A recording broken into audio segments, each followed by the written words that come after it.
Hello, my name is Courtney Jimenez. I'm in class 219. I'm doing task number 11. This is jugular venipuncture on a canine patient. I have my patient here. He is being restrained.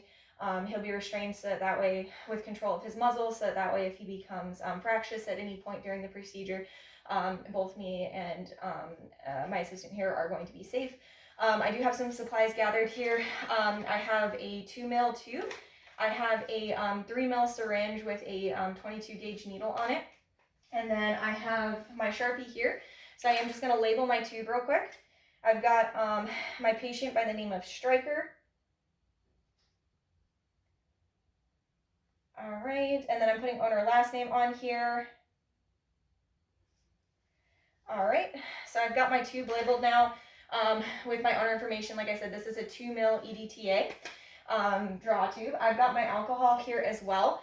So for the jugular venipuncture, like I said, my assistant here is going to restrain him appropriately. I'm going to hold off along the thoracic inlet here, and then I'm going to find by feeling the jugular vein. Once I've felt it, I'm then going to go ahead and put alcohol over the site.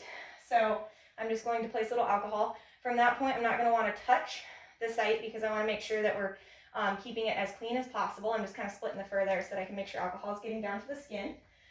And then I'm going to, again, take my 3 mil 22 gauge needle, just make sure that I broke the seal on it.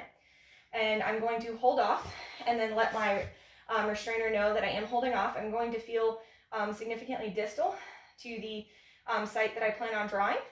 And then just give my assistant a heads up. Okay, I'm about to poke, so I'm going to poke above where I touched just for to ensure that I don't contaminate the site. I'm going to go in bevel up, so I'm looking at the bevel. I'm going to directly poke, and then I'm going to just collect my sample. I want to make sure that I don't pull back too fast to cause any hemolysis or collapse the blood vessel. And so now that I've collected my sample, I'm going to just notify my restrainer. I'm going to remove my sample and then hold off, and then have my restrainer here hold off. It's a little higher right underneath my thumb. Okay, and then I'm going to place my sample into my EDTA tube, and I'm going to let it just suck up the amount that it needs so that it should take the 2 mils in as appropriate. I'm not going to depress the plunger, and I want to make sure that, again, I don't cause any artificial issues with the blood. So now that I've done that, I'm going to remove my tube.